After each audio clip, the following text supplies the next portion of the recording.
নমস্কার বন্ধুরা, আজকে আপনাদের সামনে একটি গুরুত্বপূর্ণ বিষয় নিয়ে আমি চলে এসেছি। তো আজকে আমি আপনাদেরকে শেখাবো কিভাবে আপনারা আধার কার্ডের অ্যাড্রেস পরিবর্তন সংশোধন করবেন। অ্যাড্রেসের সাথে সাথে যদি আপনাদের আধার কার্ডের পিছনে মাতা পিতা ও স্বামীর নাম যদি ভুল থাকে, যদি পরিবর্তন করতে হয়, সংশোধন করতে হয় কিংবা না থাকে, তো সেটাও কিভাবে করবেন এই ভিডিওতে দেখতে থাকুন। তো এর জন্য গুগলে এসে মাই আধার লগ ইন বলে সার্চ করব। তারপর এখানে মাই আধার লগ ইন যে অপশানটা আছে প্রথমে এটা ক্লিক করব।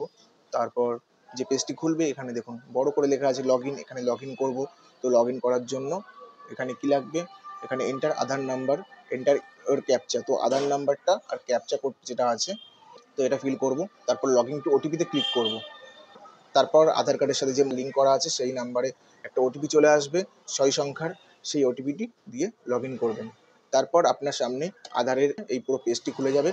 তো খোলার পর এখানে দেখতেই পাচ্ছেন অ্যাড্রেস আপডেট বলে লেখা আছে, অ্যাড্রেস আপডেটে ক্লিক করবেন। অ্যাড্রেস আপডেটে ক্লিক করার পর এখানে যেহেতু আমরা নিজের সাপোর্টিং ডকুমেন্টস দিয়ে আমাদের অ্যাড্রেসটি সংশোধন করব, তো সেই ক্ষেত্রে আমরা আপডেট আধার অনলাইন এটা ক্লিক করব। আর যদি আপনি হেড অফ দ্য ফ্যামিলি যে আছে মানে সেই প্রুফ দিয়ে যদি আপনারা অ্যাড্রেস পরিবর্তন করতে চান, সংশোধন করতে চান, তাহলে আপনি হেড অফ দ্য ফ্যামিলি এটা করবেন। যেহেতু আমি আমার নিজস্ব সাপোর্টিং ডকুমেন্টস দিয়ে আমার অ্যাড্রেস পরিবর্তন করব, সেই ক্ষেত্রে আপডেট আধার অনলাইন এটাতে ক্লিক করব। প্রসিড টু আপডেট আধারে ক্লিক করব। অ্যাড্রেসটা নো মানে লিমিট, মানে আপনি যতবার ইচ্ছা চেঞ্জ করতে পারেন। তো আমরা এখানে এটাতে ক্লিক করাই আছে, তো প্রসিড টু আপডেট আধারে ক্লিক করব। ক্লিক করার পরে এখানে কারেন্ট যে অ্যাড্রেসটা আছে সেটা আপনারা দেখতেই পাচ্ছেন। এবার নিচে কেয়ার অফ, এখানে আপনাদের পিতার নাম, মাতার নাম এবং স্বামীর নাম যার যেটা হবে সে সেটা দিয়ে দেবেন। তারপর এখানে আপনারা হাউস, বিল্ডিং, অ্যাপার্টমেন্ট, এখানে আপনাদের বাড়ির নাম্বার কি অ্যাপার্টমেন্ট কি বিল্ডিংয়ের নাম্বার থাকলে দিয়ে দেবেন। স্ট্রিট রোড ওটা দিয়ে দেবেন। যদি এগুলো আপনাদের না থাকে তাহলে এখানে আপনাদের পিনকোডটি দিয়ে দেবেন। পিনকোডটা দেওয়ার পর অটোমেটিক দেখবেন স্টেটটা শো করছে, কিন্তু বাংলায় যে বানানটা আছে সেটা একটু উল্টোপাল্টা আসতে পারে। তো সেটা যদি উল্টোপাল্টা আসে তাহলে এখানে কিবোর্ডের যে অপশানটা আছে এটাতে ক্লিক করে আপনারা একটু সংশোধন করে নেবেন। তারপর ডিস্ট্রিক্টের অপশানটা সিলেক্ট করে ডিস্ট্রিক্ট সিলেক্ট করে নেবেন। এটাও বাংলায় যদি সমস্যা থাকে তাহলে ঠিক করে নেবেন। তারপর গ্রাম বা শহর এটাতেও ক্লিক করে নেবেন। তারপর পোস্ট অফিস এটাও সিলেক্ট করে নেবেন, অলরেডি আমি সিলেক্ট করে দিয়েছি। তো এরপর আমরা সাপোর্টিং ডকুমেন্টস যেটা দিতে হবে সেটা দেখে নেব কী কী টাইপসের ডকুমেন্টস দিতে হবে।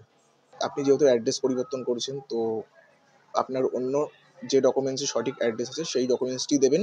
এবং পিতার নাম কিংবা মাতার নাম অথবা স্বামীর নাম যদি পরিবর্তন করেন কিংবা সংশোধন করেন, তাহলে আপনার যে সাপোর্টিং ডকুমেন্টসে আপনার পিতার নাম, মাতার নাম এবং স্বামীর নাম উল্লেখ থাকবে সেই ডকুমেন্টসটি দেবেন। তো আমরা এখানে রেশন কার্ডটি সিলেক্ট করে নিয়েছি। আপলোড ডকুমেন্টসে গিয়ে ডকুমেন্টটি আপলোড করে নেব। একবার ডকুমেন্টটি দেখে নেব সব ঠিকঠাক আছে কিনা। তারপর নেক্সটে ক্লিক করব। তারপর প্রিভিউতে এসে একবার দেখে নেবেন নিউ অ্যাড্রেস, নতুন ঠিকানা ওটা ঠিকঠাক আছে কিনা। যদি ঠিকঠাক থাকে তাহলে I hereby confirm that এই বক্সটিতে ক্লিক করে দেবেন। ক্লিক করার পর নেক্সটে ক্লিক করবেন। তারপর পেমেন্টের অপশানটা চলে আসবে, এখানে I hereby confirm that এখানে আবার একবার টিক করবেন। তারপর এখানে যে অপশানটা আছে প্রেজর পে, তো এখানে এটা ক্লিক করবেন। ক্লিক করার পর ইউপিআই কার্ড, নেট ব্যাঙ্কিং এবং ওয়ালেট সমস্ত রকম ফ্যাসিলিটি এখানে আছে। তো আমি যেহেতু ইউপিআই দেবো, তো এখানে ইউপিআই স্ক্যানারটাও চলে এসছে। তো আমি এখানে ইউপিআই স্ক্যানারটা স্ক্যান করে 50 টাকা পেমেন্ট করে দেবো। পেমেন্টটা হয়ে গেলে কিছু সময় ওয়েট করব। তো এখানে দেখতে পাচ্ছি পেমেন্ট সাকসেসফুল হয়ে গেছে। তো আবারও কিছু সময় ওয়েট করব। এবার দেখুন আপনার ট্রানজ্যাকশান সাকসেসফুল হয়ে গেছে, অ্যাপ্লিকেশনটা সাকসেসফুল হয়ে গেছে। আপনি চাইলে এখান থেকে অ্যাপ্লিকেশন ফর্মটা ডাউনলোড করে নিতে পারেন। যে অ্যাপ্লিকেশন ফর্মটা ডাউনলোড করেছেন ওটাও দেখতে পারেন। এই যে আপনার অ্যাপ্লিকেশনটা সাকসেসফুল হয়ে গেছে, তার স্লিপটা বেরিয়ে গেছে। 7 থেকে 10 দিন পর চেক করে নেবেন, তার মধ্যেই এটা সাকসেসফুল হয়ে যাবে।